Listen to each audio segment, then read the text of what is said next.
This is Sebastian Tomek with an ancient DNA paper review. Today we will talk about the peopling of Southeast Asia.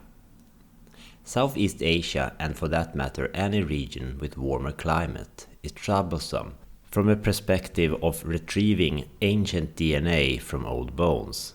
Since in a warmer climate DNA degrades. See my video Ancient DNA, link in the description below. Anatomically modern humans expanded into Southeast Asia at least 65,000 years ago, leading to the formation of the Hòabìnhian hunter-gatherer tradition, first recognized by about 44,000 years ago.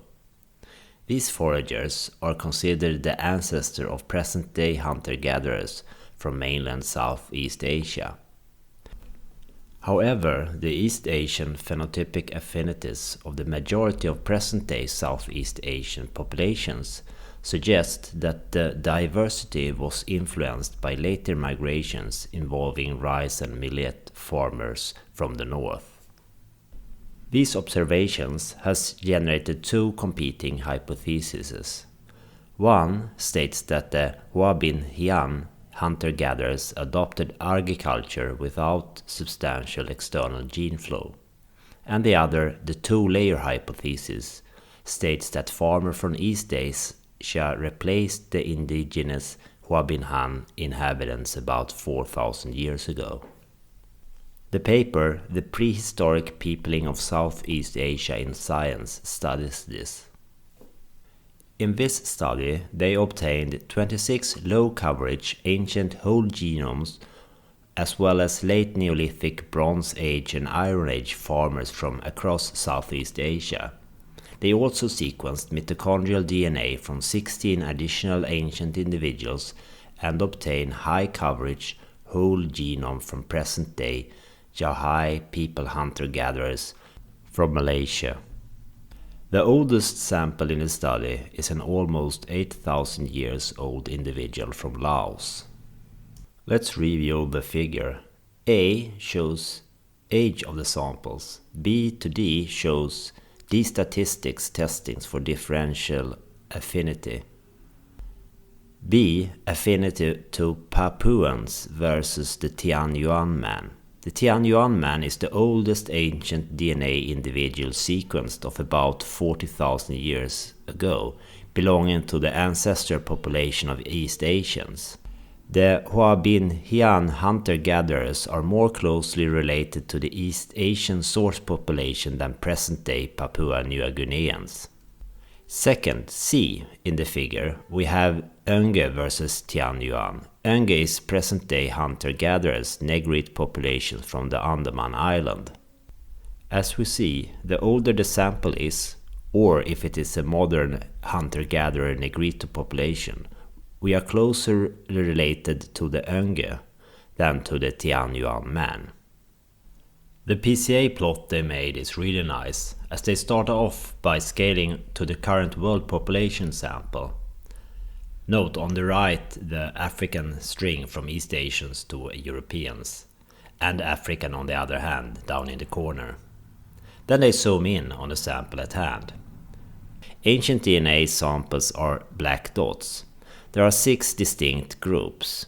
You can see how they relate to modern groups. Group 1 is outside the plot. They find a distinctive relationship between the Group 1 samples and the Ikawatsu-Yomon man of Japan.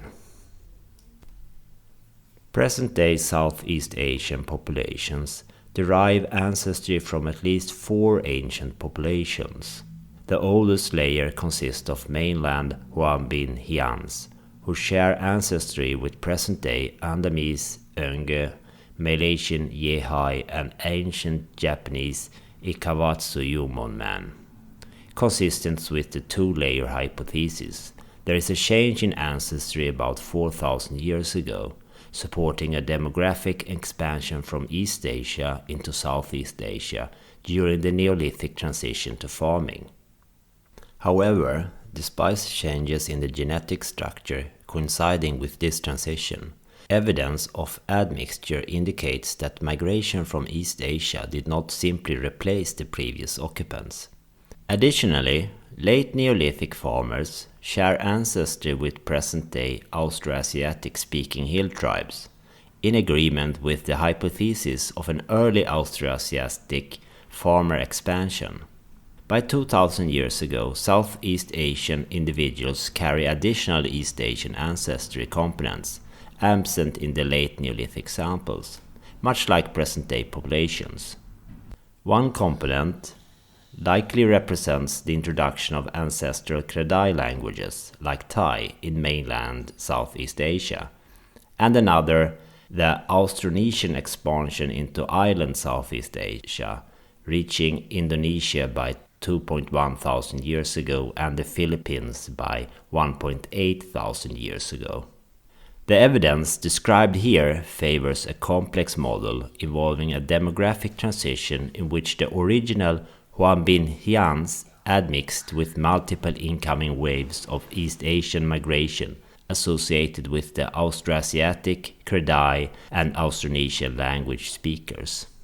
That, my friends, is all for today. Till next time, I wish you all the best.